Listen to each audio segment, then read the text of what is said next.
নমস্কার বন্ধুরা, আমার চ্যানেল দ্য ট্যারো ম্যাজিকে আপনাদের সবাইকে জানাই অনেক স্বাগত। আজকে রিডিংয়ে দেখে নেব যে জুলাই মাস লিব্রা বা তুলা রাশির জন্যে কেমন যাবে। লিব্রা বা তুলা রাশির জন্যে জুলাই মাস কেমন যাবে, জুলাই 2024 লিব্রা বা তুলা রাশির জন্যে কেমন যাবে, জুলাই 2024 লিব্রা বা তুলা রাশির জন্যে কেমন যাবে, লিব্রা বা তুলা রাশির জন্য জুলাই 2024 কেমন যাবে, লিব্রা বা তুলা রাশির জন্য জুলাই 2024 কেমন যাবে, লিব্রা বা তুলা রাশির জন্য জুলাই 2024 কেমন যাবে, লিব্রা বা তুলা রাশির জন্য জুলাই 2024 কেমন যাবে। 1 2 3। আচ্ছা, প্রথম কার্ড হচ্ছে দ্য চ্যারিয়েট, দ্বিতীয় কার্ড হচ্ছে জাজমেন্ট এবং তৃতীয় কার্ড হচ্ছে দ্য হ্যাংডম্যান। বটমে আছে 9 অফ ওয়ান্ডস।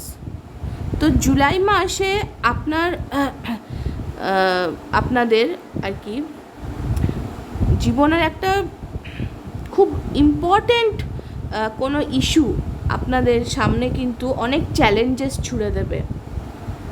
দেখুন, 3টে কার্ড নিয়েছি, 3টে কার্ডই এসেছে major arcana card, chariot, judgement এবং দ্য হ্যাংম্যান। তো আপনাদের জীবনের কোনো খুব গুরুত্বপূর্ণ সমস্যা যেটা অনেক বছর ধরে হয়তো ঝুলে রয়েছে। দেখুন, জাজমেন্ট প্রথম কার্ডটা এসেছে যে চ্যারিয়েট।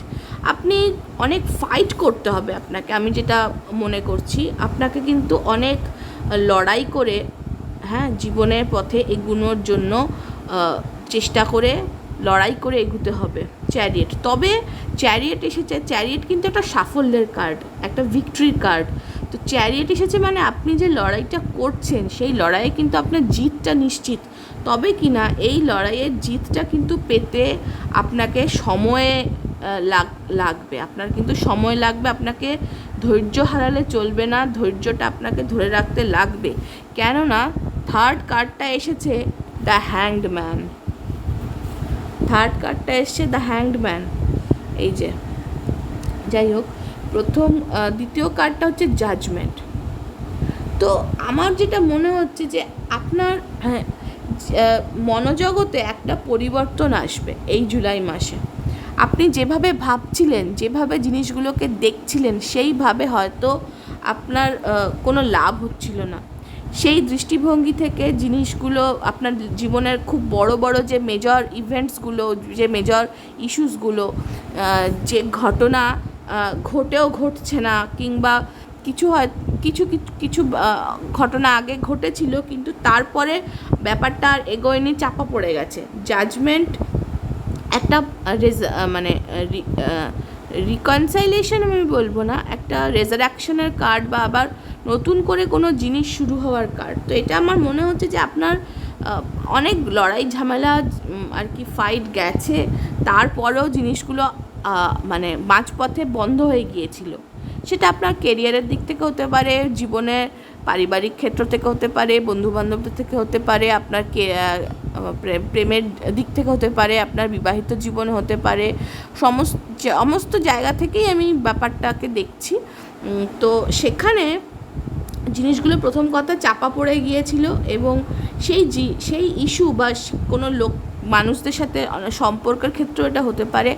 তা অনেকের সাথে হয়তো সম্পর্ক আপনার ছিন্ন হয়ে গেছিলো, সেই সম্পর্কগুলো আবার ফিরে এলো, এটা হতে পারে। জাজমেন্ট, যে কারণে জিনিসগুলো এগোচ্ছিল না, এটা হতে পারে। তারা আবার ফিরে এলেন এবং ইস্যুটা যেটা চাপা পড়ে গেছিলো, ধামাচাপা ছিল, সেটা আবার সেই ইস্যুতে হাত পড়লো। সেই ইস্যুটা আপনি আবার অ্যাটেন্ড করতে শুরু করলেন, তাতে কাজ হলো এবং অন্য মানুষরা যারা এর সাথে ইনভলভড তারাও আপনাকে সহায়তা করলো, এটা হতে পারে। আবার আরেকটা জিনিস আমি দেখতে পাচ্ছি যে আপনার যে পার্সপেক্টিভ ছিল সেই পার্সপেক্টিভে একটা পরিবর্তন আসছে এবং পার্সপেক্টিভটা আমার মনে হচ্ছে যে আপনি অনেক কিছু হয়তো রিয়েলাইজ করছিলেন না।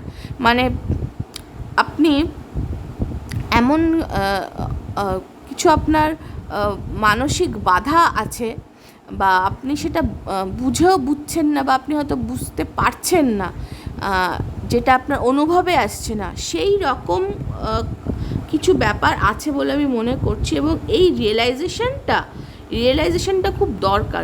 যতক্ষণ না কোনো কিছু অন্তর থেকে অনুভব করা যায়, ততক্ষণ কিন্তু আমরা তার উপরে আমাদের ভুলটাকে শুধরে নেওয়া কিংবা কোনো জিনিসকে নতুনভাবে শুরু করা, সেগুলো আমরা করতে পারি না। তো আমার মনে হচ্ছে এই জুলাই মাস আপনার জন্য খুব চ্যালেঞ্জের অবশ্যই, কিন্তু ভালো।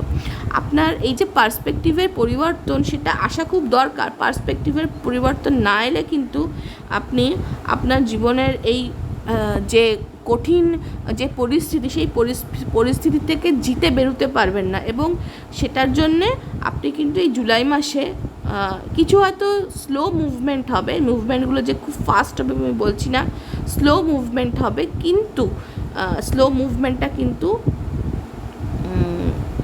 আপনার জন্য আর কি দীর্ঘমেয়াদী হিসেবে ভালো। তো আমার তো মনে হচ্ছে জুলাই মাস আপনার জন্য একটুখানি চ্যালেঞ্জিং, ধৈর্য রাখতে হবে। এবং 9 অফ ওয়ান্ডস, এই যে বটমে অনেক ঝামেলা গিয়েছে, একটা যুদ্ধ বিরতি চলছে, এরকম একটা সিচুয়েশন আমি দেখতে পাচ্ছি, যে জন্যে আপনি এখন এই মুহূর্তে একটুখানি ডিফেন্সিভ হয়ে আছেন। আপনি এই মুহূর্তে ঠিক সরাসরি ফাইটটা করতে চান না। আপনার যেন একটা নিজেকে গার্ড করা, সুরক্ষিত রাখার দিকে আপনার নজরটা বেশি, এবং সেইভাবেই আপনি চলছেন।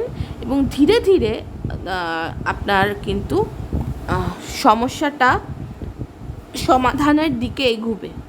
এই যে হ্যাংড ম্যান, সময় লাগবে, তবে ডেফিনেটলি সময় লাগবে। এবং একটু ঝামেলা আছে আর কি, বাকি আছে এখনও, এটা তো আমার মনে হচ্ছে।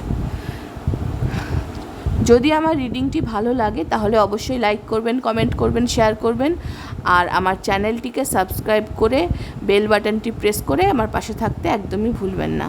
অনেক ধন্যবাদ।